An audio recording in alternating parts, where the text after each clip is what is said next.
faut pas, on va accuser l'armée française. Cette année-là, si on est resté, puis les gens nous ont tués à cause des politiques, à cause des pouvoirs, et puis on n'a rien fait, et puis on est là, et puis on va faire bouche seulement sur Internet là. Faut pas, on va accuser Sarkozy, hein. Faut pas, on va accuser la France, hein. Ça sera de notre faute. On ne s'est pas battu pour nos petits-enfants. Si les gens là, ces rebelles là, nous tuent pour prendre encore le pouvoir là, c'est que ça sera de notre faute. C'est pourquoi je vous convoque ici. Chers parents, ce monsieur, je ne sais pas comment il s'appelle. Je ne sais vraiment pas comment il s'appelle. Je vais voir dans les commentaires parce qu'on m'a envoyé le lien. Mais je ne sais pas comment il s'appelle.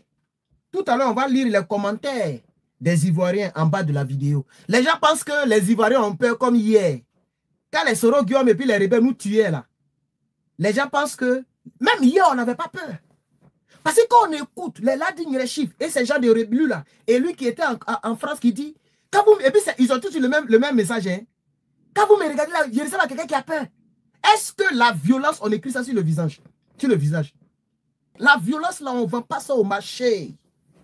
Vous avez tendance à dire, quand vous me regardez là, vous pensez que moi il y a peur. Est-ce que je ne sais pas, il y a un qui était en France qui avait fait ce genre de vidéo. Il y a longtemps, il avait fait ça. Il est vilé comme ça. Il dit, moi, il prend 2 calages, je n'ai pas peur. Mais qui a peur? Vous étiez partout, à Boaké, partout dans le nord, soutenu par l'armée française. Vous n'avez pas vu les Ivoiriens qui sont sortis? Mais si on dit sans les armes, si vous n'aviez pas, vous n'étiez pas soutenu par les États-Unis, par l'ONU, par la France, par la CEDEAO, Gbagbo était seul avec son peuple.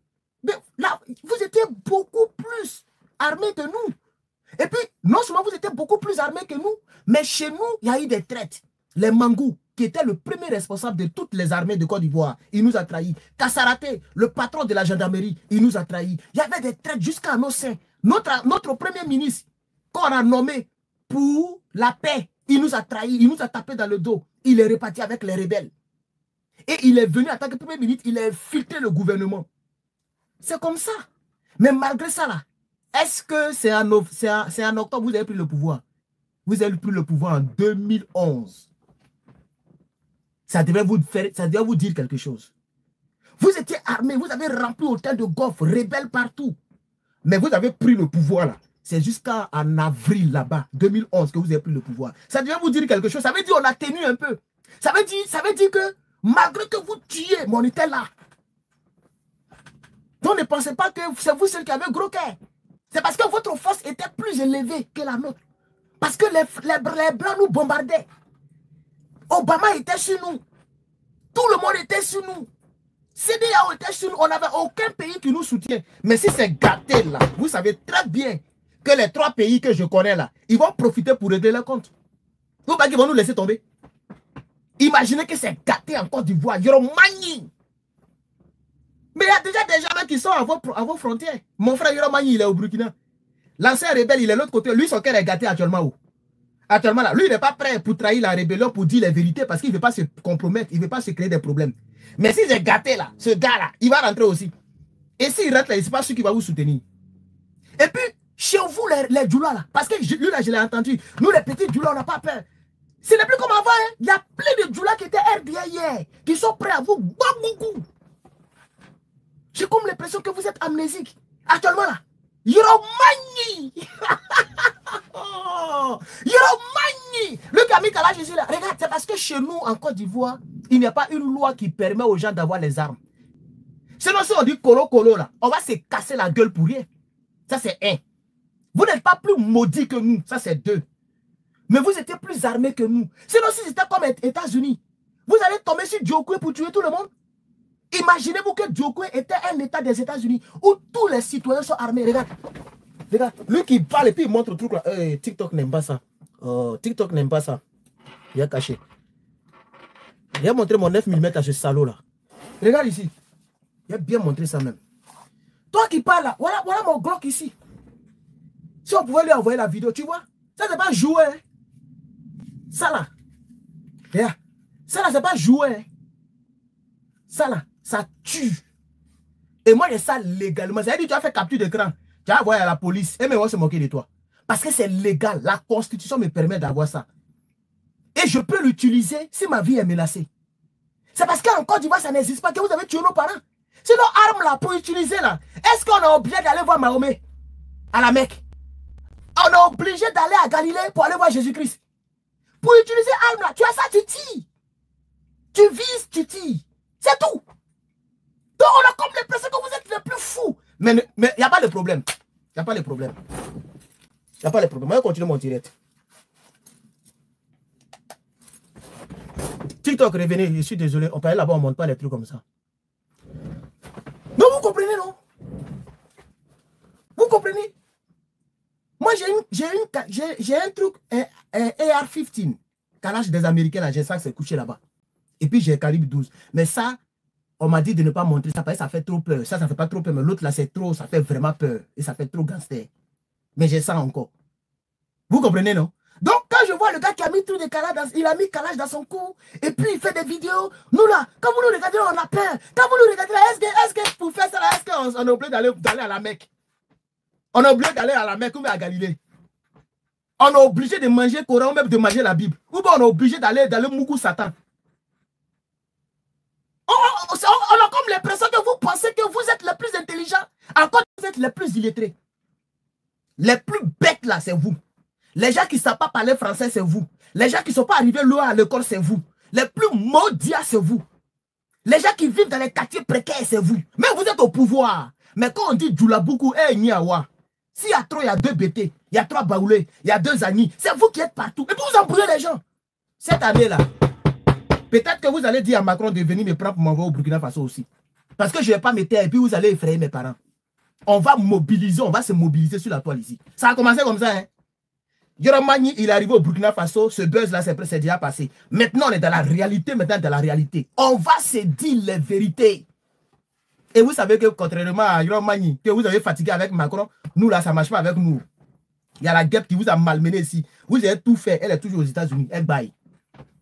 Et pour moi, là, c'est déjà trop tard. Je suis citoyen américain. Aucun casier jusqu'à ce jour. Ça fait presque 8 ans que je suis ici. Il n'y a pas de casier. Donc, quand vous allez venir dire qu'il parle de politique, il mobilise les gens, c'est là où vous pensez qu'ils vont maigrir. Il n'y a pas quelqu'un qui va m'arriver ici. Je suis assis ici. Tant que je ne suis pas mort, je suis américain. Ce n'est pas titre de ce jour. Tant que je ne suis pas mort, je suis américain. Voilà. C'est de ça qu'il s'agit. Donc, la vérité là, on va se dire ça. Alors, donc je vais revenir maintenant sur le frère. Parce qu'il fallait que, ça c'est, Babo dit on appelle ça tabula rasa. Il fallait que je mette, c'est-à-dire on va mettre ciment. Ça c'est ciment, on a mis sur le direct. Maintenant, comme le pilier il est bien lourd, on va maintenant construire la tour. Alors on va écouter ce salopard là. On va l'écouter. Il faut qu'on l'écoute. On va l'écouter. Et bon là. Les gens qui ne savent même pas parler français. Tu l'écoutes ou même, tu as mal au cœur. Pas parce que c'est qui, pas par rapport à ce qu'il dit, hein, mais par rapport à, c'est-à-dire, lui là aussi, là, tu vas voir, il est commandant, tu vas voir, il est dans l'armée ivoirienne, lui là. Lui là. Mais vraiment, si on prend le pouvoir, il y a... Mais Donald Trump n'a rien fait. Donald Trump, il a pris le pouvoir. Tu l'as voté ou tu n'as pas voté ou il a renvoyé tout le monde. Il dit les Américains dépensent trop l'argent pour rien. Et puis, il n'a pas renvoyé les gens dans le privé ou bien dans les McDo, dans les trucs, hein, les entreprises qui embauchent les gens. Hein, c'est au sein de l'État. L'État, ceux qui travaillent pour l'État, là, ceux qui travaillent pour l'État, les bras pleins pour que les gens cotisent. Parce qu'il veut que les États-Unis deviennent la première puissance à tous les niveaux. Donc, il ne veut plus que les gens dépensent l'argent bêtement. Edo, Coca-Cola, il a tout posé. Quand nous, on va venir là, mais peut-être qu'il va rester 2% de l'armée ivoirienne. Je dis bien 2%. Parce que même les traites, les policiers traitent, les proches des mangous, là, les traites, là, eux tous seront renvoyés. Tous les rebelles. Ça dit que tu ne sais pas écrire une phrase sans une faute là. Ça dit il faut on te fait dicter, préparer. On va dicter. Si tu ne sais pas écrire une phrase, tu ne sais pas qu'une phrase commence par une lettre majuscule et se termine par un point. Et dans une phrase, il y a sujet, verbe, complément. Si tu ne connais pas ça, on t'arrache ce que tu as et puis tu dis que tu es militaire, on t'arrache ça. Voilà, on t'arrache ça. Si tu ne peux pas démontrer que tu es ivoirien, Niawa, tu vas nous montrer le village de ton père, le village de ta mère, ton père là, son papa là. Parce que s'il dit grand-père, peut-être lui il ne comprend pas. Donc il est obligé de parler comme ça. Ton père, ton papa, son papa, le papa de ton papa, tu vas nous montrer son village. Tu vas nous montrer le village de la maman de ta maman. Et s'ils sont morts, tu vas nous montrer où on les a enterrés. Parce que jusqu'à aujourd'hui, moi là, ma grand-mère, côté paternel, ça tombe là. Hein. Elle est décédée il y a longtemps, mais sa tombe est là. Colo même. Donc, tous ceux qui sont dans les quarantaines, cinquantaines, lui là, s'il a trop peut-être la 50 ans et quelques, tous ceux qui sont dans les cinquantaines là, si même si ta grand-mère est morte, tu vas nous montrer la tombe. Et puis, on va faire ADN. On va prendre ton sang. On va creuser os là. On va prendre, même si la Côte d'Ivoire ne fait pas ce genre d'analyse, on va venir prendre les analyses aux États-Unis ou même partout en Chine. Ils vont prélever dans os de ta grand-mère là pour prouver que c'est ta grand-mère. Si on ne peut pas prouver ça, tu quittes notre pays. C'est là que vous allez voir que être mauvais là, on n'achète pas ça au marché. Mais on a fait quoi? On vous a reçu chez nous, on a mal fait. Pays de l'hospitalité là, c'est une malédiction. On est gentil là, c'est mauvais. Mais vous avez raison. Vous avez raison. Wallahi billahi talahi, vous avez raison. Vous avez vraiment raison. C'est de notre faute. C'est nos parents là. C'est nos leaders d'hier.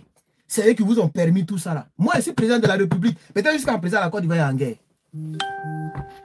Ça, je vous dis, hein. Si je suis président, si c'est moi qui étais président de la République, peut-être que jusqu'à aujourd'hui, c'était mieux que même certains meurent que de vivre ce qu'on vit là. Parce que ça là, c'est plus que la mort. Ce qu'on vit là, c'est plus que la mort. Regardez Komé Bakari. Jusqu'à présent, le dossier continue. Hein. Mais il dit, les immeubles, il y a une femme même qui a fait une vidéo. Et elle a fait devant l'immeuble. Ils l'ont même chassé devant l'immeuble. Ils ont chassé la dame devant l'immeuble. Mais j'ai vu l'immeuble, la maman est ici perdue. Ça, c'est l'immeuble d'un Malien. Quelqu'un qui vendait bœufs. Avant la rébellion, lui, il vendait bœufs. En moins de 15 ans, regardez les immeubles qu'il construit. Moi, mais ici, jusqu'à la dame qui parlait, elle dit, la rue, là, depuis que Komé Bakari a cassé sa maison, parce que la dame avait construit sa maison, il a cassé la maison de la dame, et comme lui, il a accédé, et puis la femme, c'est-à-dire lui, il a les gens au ministère, il a cassé la maison de la dame, et il a construit balèze immeubles. La dame l'a dit, elle n'est plus passée sur cette rue-là, parce que ça lui fait tellement mal. Et au niveau juridique, elle est tombée. Au niveau des trucs, Komé a gagné. C'est quand les autres ont parlé, que la dame a parlé. J'ai regardé la vidéo et dit, hé, Allah. C'est-à-dire, depuis que la femme a parlé, il y a au moins plus de 20 personnes qui sont sorties qui commencent à parler. Ça, c'est seulement Komé Bakari. Imaginez comment notre pays est vendu. Comment notre pays nous a été arraché à cause de notre gentillesse bête. Quand on parle un peu, oh, c'est le passé, oh, c'est notre frère. Guillaume Soro, c'est notre frère. Guillaume Soro. Moi, j'ai écouté un panel. Le panel du frère soldat de Gbagbo. J'ai écouté son panel. Et il y a un gars de Guillaume Soro qui faisait débat avec lui. Mais ces gens-là, je vous ai toujours dit que ces gens-là n'ont pas changé. Les gens que vous voyez au GPS là n'ont pas changé. Si vous voyez que les gens là font semblant de parler de bien de Gbagbo, c'est parce qu'ils n'ont pas le choix. Sinon, ils n'ont pas changé. Il a dit des choses qu'on va révéler encore dans ce direct. Moi-même, je tombe des nues. Moi-même qui avais voulu même abandonner le dossier Soro, je comprends que j'avais raison. Et que j'ai toujours eu raison de ne jamais soutenir Guillaume Soro et de ne jamais prendre position que tous les autres cyberactivistes ont pris. Je suis presque le seul qui n'ait jamais fait ça. Vous comprenez, chers camarades? On va écouter le frère maintenant. Enlever l'opposition est faite pour enlever le président Ouattara au pouvoir. L'opposition ne peut pas. Il faut que l'opposition comprenne. Aujourd'hui, là, commandant de l'armée ivoirienne, il faut que l'opposition comprenne. Il ne met même pas ça à l'infinitif. Hein? Il faut que l'opposition comprenne. Ça, c'est quel verbe, ça? Il faut que l'opposition comprenne. Ça, c'est quoi? Il ne sait pas que le que, là, ça modifie le verbe qui vient. Quand tu parles et puis il y a un que, là, hein, c'est qui vient là, il y a deux N qui doivent suivre. Il faut que tu viennes. Il faut que tu comprennes. Il faut que l'opposition comprenne. Lui, il est le commandant de l'armée de Côte d'Ivoire, hein, lui qui parle. Il faut que l'opposition comprenne. Non, il dit comprendre. Eh, Allah. Attends, c'est le verbe comprendre ou entendre. Quand on prend pouvoir, si on est dans l'erreur, on n'est pas dans l'erreur. Quand on était opprimé, c'est ce qu'on nous a dit. Ça veut dire, lui, là, il n'a même pas fait l'école coranique. Voilà. Il n'a même pas fait, c'est-à-dire il parle français parce qu'il a entendu français depuis que son papa a joui dans sa maman là. Et puis il dit qu'il est né là. Hein? Depuis qu'ils ont joui dans sa maman, de maudite maman là. Il a entendu français. Et il a retenu, comme c'est un cerveau humain, il a retenu quelques mots. C'est les mots là qu'il colle pour essayer de parler aux gens. Et c'est lui là, comme ça là. Lui, il est dans l'armée de Côte d'Ivoire. Lui là aussi là. C'est-à-dire, normalement, nous, on doit parler, lui, on doit avoir honte. Parce qu'il n'a rien, il a 50 ans, 45 ans. Regardez français qu'il parle. Regardez son niveau linguistique. Regardez-moi les choses. Un bozo, dernier cri. Un broussard. Un bête, un idiot. Un kodougou. Un waworo. Un fafro. Lui, il vient menacer les Ivoiriens. Ivoiriens qui s'expriment avec clarté. Ivoirien, quand il s'exprime, même tu es content. Lui là aussi, il est Ivoirien. Imaginez-vous qu'un Sénégalais écoute lui là. Parce que le Sénégal, c'est déjà qui parle bon français. Imaginez qu'on écoute, mais il gâte le nom de la Côte d'Ivoire. Lui là, il gâte le nom. Il doit faire cours à domicile. Ou bien les cours alphabétisation chaque mercredi soir. Là. Quand les vrais élèves finissent là, vous venez la nuit pour apprendre. On appelle ça cours du soir. Lui, il doit faire cours du soir de ceux, hein. Même ceux, hein, c'est trop, même le niveau est trop élevé. Quelqu'un qui dit qu'il faut que l'opposition comprenne. Est-ce que ça, un élève de ceux, peut parler comme ça? En Côte d'Ivoire, un vrai élève, il ne parle pas de rebelles, les rebelles qui sont au pouvoir là. Côte d'Ivoire d'avant, un enfant de ceux, ne peut jamais dire il faut que l'opposition comprenne. Jamais de la vie. Adama.